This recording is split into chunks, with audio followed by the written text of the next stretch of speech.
Very good afternoon. This is via Varma. Welcome to BRK in depth.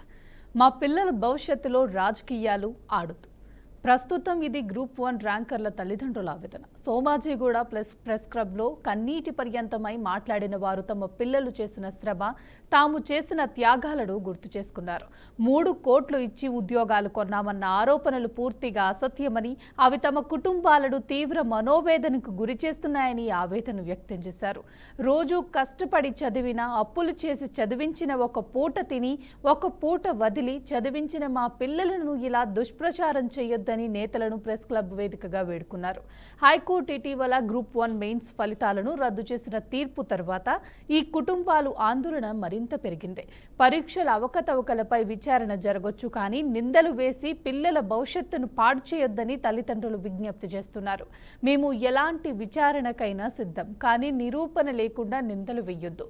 మా పిల్లలు కలలు మా కళ్ళ ముందే విరిగిపోవటం మేము భరించలేమని ఆందోళన వ్యక్తం చేస్తున్నారు. వేల రూపాయల జీతంతో కష్టపడి ఇంటిని నడిపే తల్లిదండ్రులు ఉన్నారు. అప్పులు చేసి ఒక్కోసారి ఒక పూట తిని ఒక పూట వదిలి పిల్లలను చదివించేవారు ఉన్నారు.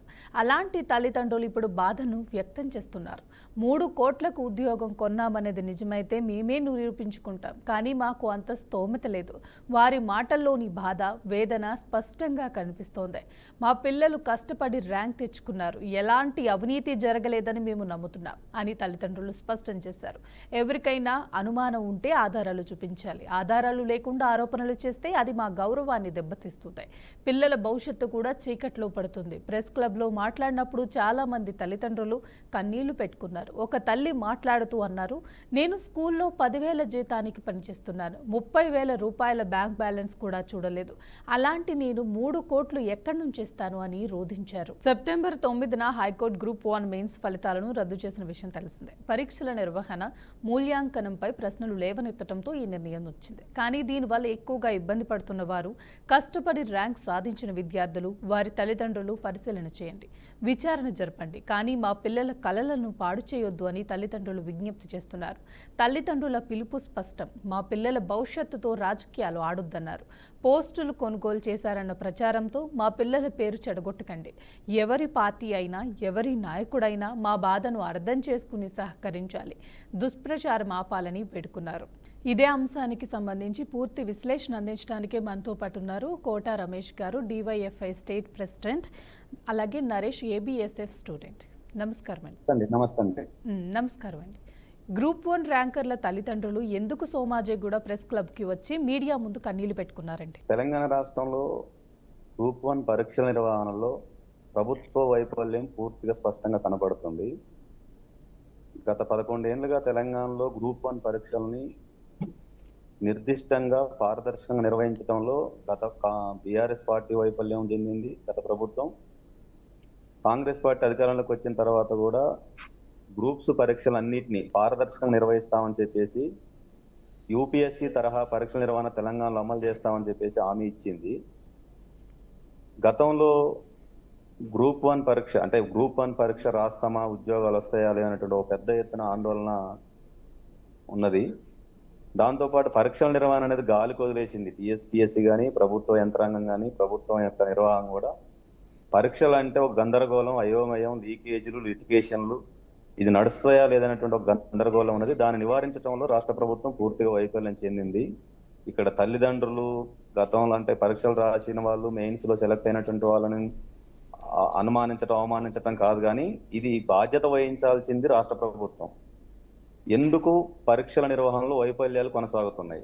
ఎందుకని పారదర్శకంగా అత్యంత పకడ్బందీగా నిర్వహించాల్సినటువంటి గ్రూప్ 1 పరీక్షల్ని ఎందుకని గాలి కొదిలేసి నిర్లక్ష్యంగా నిర్వహించారు? కొంతమంది చెప్తున్నట్టుగా వెబ్ నోట్లో పెట్టినటువంటి అంశాల ఆధారంగా కానీ, అదేవిధంగా పరీక్షల నిర్వహణలో ఇచ్చినటువంటి డైరెక్షన్లకు అనుగుణంగా కానీ ఎందుకు నిర్వహించలేకపోయారు? ఎందుకు ఇన్ని అనుమానాలని వచ్చే విధంగా ప్రభుత్వం చేసింది అనేటువంటి స్పష్టం చేయాలి. ఈ గందరగోళాన్ని నివారించాల్సింది రాష్ట్ర ప్రభుత్వం. కాబట్టి ప్రభుత్వం బాధ్యత ప్రభుత్వమే నివారించాలి. పరీక్షల్ని ఇప్పుడు హైకోర్టు మొత్తం రద్దు చేయాలని చెప్పేసి, లేదంటే పునర్మూల్యాంకనం చేయాలని చెప్పేసి కూడా తీర్పు ఇచ్చున్నది. దీని మీద రాష్ట్ర ప్రభుత్వ వైఖరి ఇప్పటి వరకు స్పష్టం చేయట్లేదు పూర్తిగా ఎలా ముందుకెళ్తారనేది. కాబట్టి నిరుద్యోగ అభ్యర్థులకు, మెయిన్స్ రాసినటువంటి అభ్యర్థులకు ఎవరికి నష్టం కాకుండా ప్రభుత్వం దీని మీద ఒక స్పష్టమైన వైఖరి ప్రకటించాలి. అందుకని దీంట్లో తల్లిదండ్రులను, పరీక్షలకు సెలెక్ట్ అయినటువంటి అభ్యర్థులను, రాసినటువంటి వాళ్ళను ఈ నెపాలన్నీ వాళ్ళ మీద నెట్టి ప్రభుత్వం తప్పుకోవటం అనేటువంటిది కూడా కరెక్ట్ కాదు. దీన్ని ప్రభుత్వమే బాధ్యత వహించాలి. మొత్తం గ్రూప్ 1 పరీక్షల నిర్వహణలో రాష్ట్ర ప్రభుత్వం యొక్క వైఫల్యం స్పష్టంగా కనపడతా ఉంది.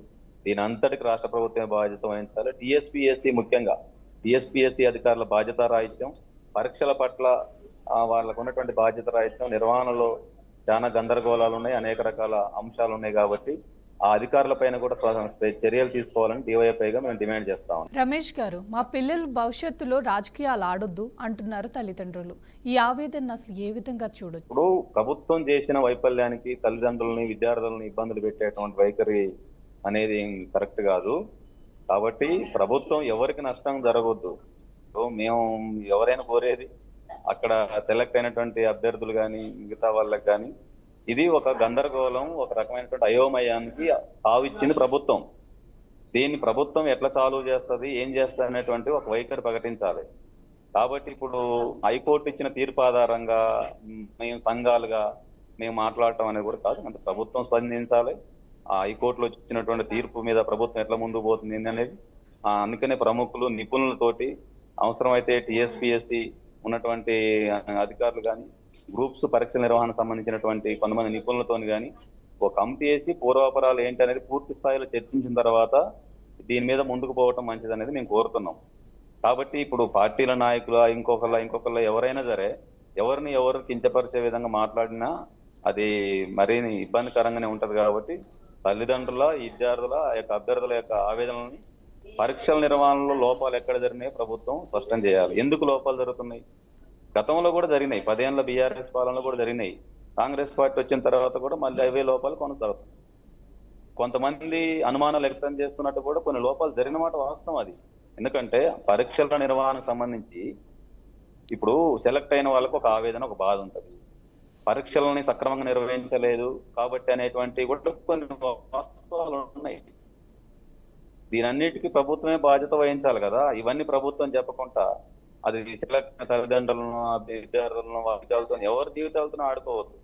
కాబట్టి పరీక్షల నిర్వహణలో జరిగిన లోపాలేంటి, ఎక్కడ ప్రభుత్వ వైఫల్యం ఉన్నది, ఎందుకు ఈ రకమైనటువంటి తప్పిదాలు జరిగినాయి, మొత్తం ఆల్ టికెట్లు ఇచ్చిన కానించి, పరీక్ష రూమ్లు కేటాయించే కానించి, సెంటర్లు వేసే కానించి, అంటే పరీక్షల మూల్యాంకనం సంబంధించినటువంటి తెలుగు మీడియం, ఇంగ్లీష్ మీడియానికి సంబంధించినటువంటి పేపర్లు దిద్దే విషయంలో పెట్టాల్సినటువంటి ఆ నిపుణులు కావచ్చు, ఆయా సబ్జెక్టుల మీద ఉన్నటువంటి ఎక్స్పర్ట్ తోటి పరీక్షలు అంటే పేపర్ల యొక్క మూల్యాంకనం సరిగ్గా జరగలేదన్నటువంటి కొన్ని ఉన్నాయి. కొన్ని మౌలికమైన అంశాలు ఉన్నాయి. వీటికి ప్రభుత్వం సమాధానం చెప్పాలి కదా. ఇప్పుడు హైకోర్టు తీర్పు ఇచ్చిన తర్వాత దాని మీద ఎలా ముందుకెళ్తారనేది ప్రభుత్వం స్పష్టమైన వైఖరి ప్రకటించాలి. కాబట్టి ఆ తర్వాత మనం ఏం చేయాలన్నటువంటిది సంఘాలుగా, పార్టీలుగా అప్పుడు బాధ్యత ఏంటనేది తర్వాత ఉంటుంది. కానీ ఫస్ట్ దీనికి రాష్ట్ర ప్రభుత్వమే బాధ్యత వహించాలి. దీని మీద రాష్ట్ర ప్రభుత్వం ఏం చేయాలనుకుంటుంది అనేది మనం రాష్ట్ర ప్రభుత్వం అడగటం కరెక్ట్. రమేష్ గారు, 3 కోట్లు ఇచ్చి ఉద్యోగాలు కొన్నామన్న ఆరోపణలపై తల్లిదండ్రులు అసలు ఏ విధంగా స్పందించారంటే? లేదండి, అంటే మేము దాన్ని ఏమి పూర్తిగా ఫాలో కాలేదు. జనరల్ గా డబ్బులు ఇచ్చి 3 కోట్లు పెట్టి కొన్నారనే దానికి అది అసంబద్ధం. అలాంటి ఆరోపణలు అవన్నీ కూడా అది ఎలా అన్నారు, ఎవరన్నారు అనేది మాకు పూర్తి వివరాలు తెలియదు. కాబట్టి దీన్ని అంటే ఎవరు మాట్లాడుతున్నారు ఏంటనే దానికి కూడా అలాంటి ఆరోపణలు రాకుండా కూడా ఒక నిర్దిష్టమైనటువంటి ఒక విధానం ప్రకటించాలి రాష్ట్ర ప్రభుత్వం. ఒక ముఖ్యమైన రాష్ట్ర అత్యున్నత న్యాయస్థానం ఒక తీర్పు ఇచ్చిన తర్వాత ఆ తీర్పు ప్రభుత్వానికే ఒక పెద్ద ఇబ్బందికరమైన అంశం. అది దాని మీద ఎలా ముందుకెళ్తారు అనేది ప్రభుత్వం చెప్పాలి. మాట్లాడిన వాళ్ళు ఇప్పుడు 3 కోట్లు పెట్టారా, లక్షల కోట్లు పెట్టారా, ఆ పరీక్షలు వాళ్ళకు అనుకూలంగా తెచ్చుకున్నారనే దానికి దానికి మనం చెప్పగలం అంశం అది. కాబట్టి అది ఎవరన్నారు ఏంటి అనేది మనకు పూర్తి విషయాలు లేదు. మరి ఎలా వచ్చింది అట్లాంటి ఈ మాట, అసలు ఎలా వచ్చింది బయటికి? తల్లిదండ్రులు కూడా 3 కోట్లు ఎవరికి ఇచ్చారు, మేము 10,000 రూపాయలకే మేము పని చేసుకుని బ్రతుకుతున్నాము, మేము ఎక్కడి నుంచి తెచ్చిస్తాము అనేసి అంటున్నారు కదా. తల్లిదండ్రులు కూడా చాలా ఆవేదన వ్యక్తం చేస్తున్నారు ఈ 3 కోట్ల వ్యవహారం మీద. ఈ మాట అసలు ఎలా వచ్చింది? ఇప్పుడు పేరెంట్స్ చెప్తున్నారు కదా మేడం, మీరు ఇప్పుడు ఎవరు చెప్పారు, ఎవరన్నారని చెప్పారు? ఎవరన్నారు అనేది ఏమీ ఇందులో రావట్లేదు కానండి. తల్లిదండ్రులు మాత్రం 3 కోట్లు మేము ఎక్కడిచ్చాం, మీరు ఇచ్చి కొనుక్కుంటున్నారు సీట్లు అనేసి అన్నట్టు అంటున్నారు మమ్మల్ని అని అంటున్నారు. ఈ ప్రెస్ క్లబ్ లో చూసాం కదండి. అదే ఇప్పుడు నిర్దిష్టంగా అలాంటి ఆరోపణలు ఎవరు చేశారు, ఎందుకు చేశారు ఏంటంటే మనకు తెలియనప్పుడు దాని మీద మనం కామెంట్ చేయలేము. ఉమ్, ఇప్పుడు వాళ్ళ తల్లిదండ్రులుగా వాళ్ళు స్పందించారు, అంతవరకు కరెక్ట్. ఇప్పుడు వాళ్ళు బాధ్యతగా స్పందించారు. ప్రభుత్వం అన్నదా ఎవరన్నారు ఏంటన్నది కూడా నిర్దిష్టంగా మనకు తెలియకుండా ఇప్పుడు అదే అంటున్నాం మనం. ఇప్పుడు తల్లిదండ్రులు పరీక్ష రాసిన అభ్యర్థులని వాళ్ళని బలి చేయటం కాకుండా ప్రభుత్వం దానికి బాధ్యత వహించాలి. అక్కడ అవకాశం ఉంది అని చెప్పేసి, లోపాలు జరిగినాయి అని చెప్పేసి, సరైన పద్ధతిలో పరీక్షల నిర్వహణ జరగలేదని స్వయాన రాష్ట్ర అత్యున్నత న్యాయస్థానం హైకోర్టు తీర్పిచ్చింది. ఆ తీర్పిచ్చినప్పుడు దాని మీద అన్ని పక్షాలుగా స్పందిస్తాయి, సహజంగా మాట్లాడుతున్నారు. కానీ దీని మీద రాష్ట్ర ప్రభుత్వం మనందరం కలిసి కూడా రాష్ట్ర ప్రభుత్వం మీద ఒత్తిడి చేయాలి. ఎందుకంటే గతంలో అనేక రాష్ట్రాల్లో ముఖ్యమైనటువంటి ఐఏఎస్ ఐపీఎస్ పరీక్షల్లో కూడా అనేక రకాల అవకతవకలు జరిగి ఆ తర్వాత కోర్టులు తీర్పులతోటి అవన్నీ బయటకు వచ్చి గందరగోళాలు జరిగినటువంటి సందర్భాలు అనేకం ఉన్నాయి. గతంలో అనేక రాష్ట్రాల్లో ఉన్నాయి అట్లాంటి ఉదంతాలు. కాబట్టి ఇది రాష్ట్ర ప్రభుత్వ బాధ్యత, రాష్ట్ర ప్రభుత్వ వైఫల్యం, రాష్ట్ర ప్రభుత్వం యొక్క చేతగంతనం. యూపీఎస్సీ తరహా పరీక్షల నిర్వహణ చేస్తామని హామీ ఇచ్చారు, పరీక్షల్ని పారదర్శకంగా నిర్వహిస్తామని హామీ ఇచ్చారు, ఎక్కడ ఎలాంటి లోపాలు జరగకుండా నిర్వహిస్తామని హామీ ఇచ్చారు. దాన్ని అమలు చేయాలి కదా. అమలు చేయకుండా ఇప్పుడు తల్లిదండ్రులను ఇంకొకరిని వాళ్ళ మీద వీళ్ళ మీద నెప్పాలు నెట్టడం అనేటువంటిది కాదు. అది ఎవరు మాట్లాడారు, అధికార పార్టీ మాట్లాడిందా, ప్రతిపక్ష పార్టీ మాట్లాడారా, ఎవరు మాట్లాడారు అనేది నిర్దిష్టంగా తెలియకుండా మాలాంటి సంఘాలు మేమేం మాట్లాడతామండి, చెప్పలేం కదా. రమేష్ గారు, ఒక స్టూడెంట్ చేసిన కామెంట్లో ఆర్టీసీ క్రాస్ రోడ్స్లో ఉంటే అశోక్ సార్ కూడా సమర్థించారు కదా దీన్ని, ఈ 3 కోట్లు పెట్టి సీట్ కొన్నారు అనే ఆరోపణని. ఆర్టీసీ క్రాస్ రోడ్స్లో ఉండే అశోక్ సార్ అనే వ్యక్తి సమర్థించారు కదా దీన్ని కూడా, ఒక స్టూడెంట్ చేసిన ఆరోపణని.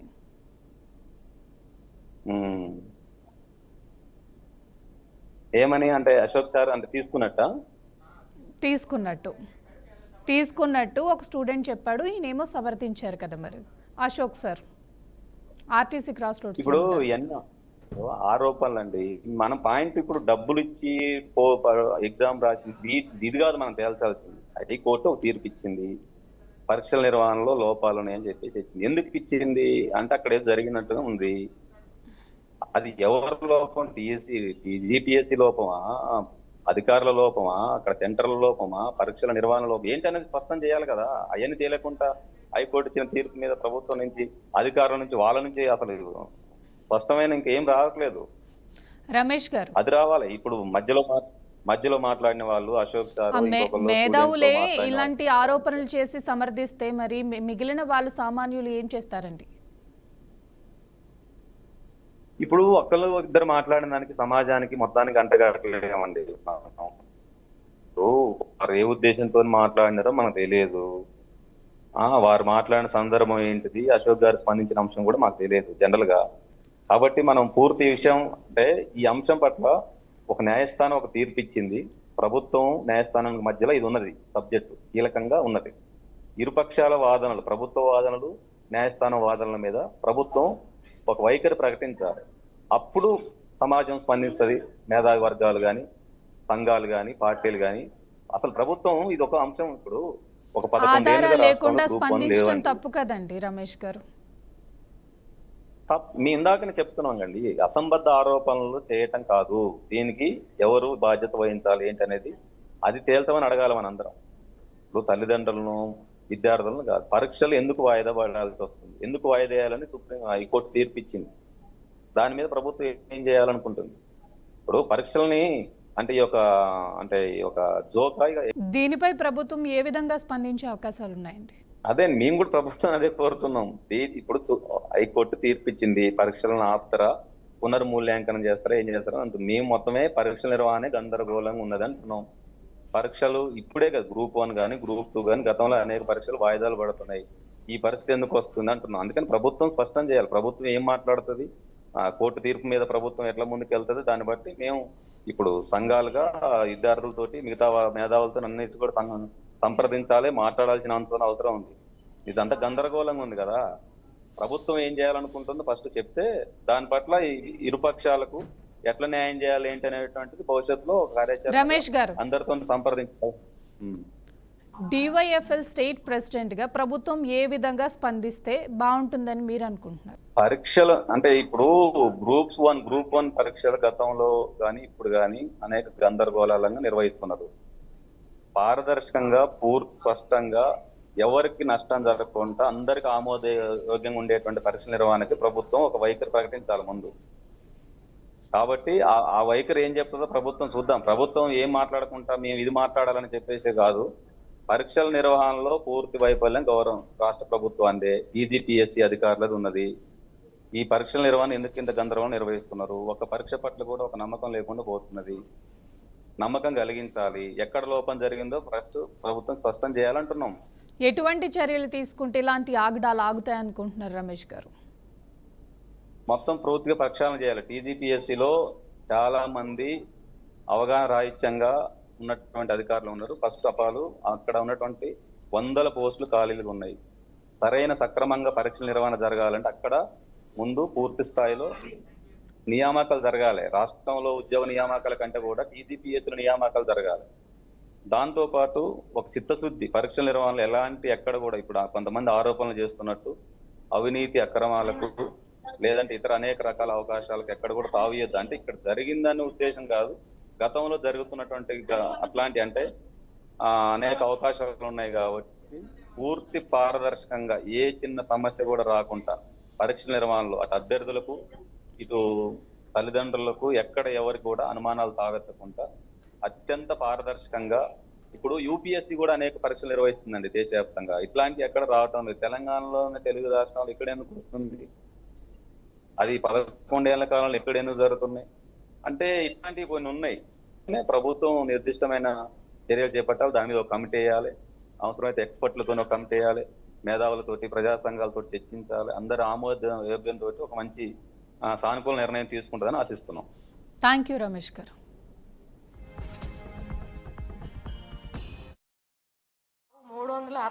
ర్యాంకు సాధించాడు. ఎన్నో పోటీ పరీక్షలకు పాల్గొన్నాడు. అన్ని దగ్గరకు వచ్చి నోటి కాడికి వచ్చి నోటి దగ్గరకు వచ్చి పోయినా కూడా బాబు డిసప్పాయింట్ కాలేదు. అమ్మ నేను గ్రూప్ 1 ఆఫీసర్ని ఖచ్చితంగా అవుతా అమ్మా అని. బాబు తండ్రి లేడు, నేను నా చిన్న కొడుకు ఇద్దరం కష్టపడి పిల్లల్ని పోషించుకున్నాను సార్. నా కొడుకు ఒక కలెక్టర్ కావాలని ఆశ ఉంది. అంత పెద్ద కోరిక మేము తీర్చలేం. పోటీ పరీక్షలో గ్రూప్ 1 ఖచ్చితంగా నేను సాధిస్తామా అని ఎన్నో పండగలు పంపాలు అన్నిటిని పక్కన పెట్టి ఏది కూడా మేము ఇన్ని సంవత్సరాల్లో కూడా సంతోషం అనేది చూడకుండా ఉన్నాం సార్. 3 కోట్లు 6 కోట్లు ఎక్కడి నుంచి వస్తాయి సార్? ఒక్కసారి ఆలోచించండి మీరందరూ. 30,000 కూడా చూసుకోలేని, కళ్ళతో చూసుకోలేని పేదోళ్ళం మేము. 3 కోట్లు 6 కోట్లు ఎక్కడి నుంచి తెచ్చిస్తాం సార్? ఈ పిల్లల భవిష్యత్తు ఎటు తీసుకుపోతారు? ఎటు పోతుంది సార్? ఈ టీవీలు చూస్తుంటే, ఈ వాట్సాప్లో చూస్తుంటే భయం అవుతుంది సార్. తండ్రి కోల్పోయిండు, నా బాబుకి నేను కూడా దూరం అయిపోతున్నా అన్నంత ఆవేదన ఉంది సార్. దయచేసి ఎక్కడైనా మేము 10 రూపాయల బిళ్ళ ఈ ప్రభుత్వంలో పెట్టి ఉంటే నా పిల్లోడికి జాబ్ వద్దు సార్. మీ అందరినీ దయచేసి పేరు పేరుగా నమస్కారం చేస్తున్నా సార్. ఇది నా తల్లిగా నా వేదన సార్. నా కుటుంబంలో ఈరోజు కష్టపడి తండ్రి లేకపోయినా పిల్లల్ని ప్రయోజకం చేసిందని గర్వంగా చూసిన వాళ్ళందరూ ఈరోజు పోస్టులు అమ్ముకున్నారు. 3 కోట్లు 6 కోట్లకు అమ్ముడు పోయించి అంటే దారిలో తలెత్తుకొని తిరగలేకపోతున్నా సార్. నేను చిన్న స్కూల్లో, హై స్కూల్లో చిన్న పార్ట్ టైం ఉద్యోగం చేసుకుంటూ బతుకుతున్నాను సార్. నేను ఒక 11,700 జీతంతో తీసుకుని బతుకుతున్నాను. ఈరోజు నా కొడుకు గ్రూప్ 4 కూడా సాధించిండు. గ్రూప్ 4లో కానీ గ్రూప్ 1లో కానీ ఎక్కడైనా ఒక 10 రూపాయల బిళ్ళ మేము పెట్టుంటే మాకు ఈ జాబే అవసరం లేదు సార్. మేమందరం కూడా, మీ ముగ్గురం, మా తల్లి కొడుకులు ఇద్దరం చనిపోవడానికి కూడా సిద్ధమే ఇది కనుక ప్రూఫ్ చేస్తే. గ్రూప్ 1 పరీక్షల రద్దుపై తల్లిదండ్రుల ఆవేదన ఆకాశాన్ని అంటుతుంది. ప్రభుత్వం ఏ విధంగా స్పందిస్తుందో ఇక వేచి చూడాల్సిందే. ఇది ఇవాల్టి బీఆర్కే ఇన్ డెప్త్. చూస్తూనే ఉండండి బీఆర్కే న్యూస్ తెలుగుడి సత్తా.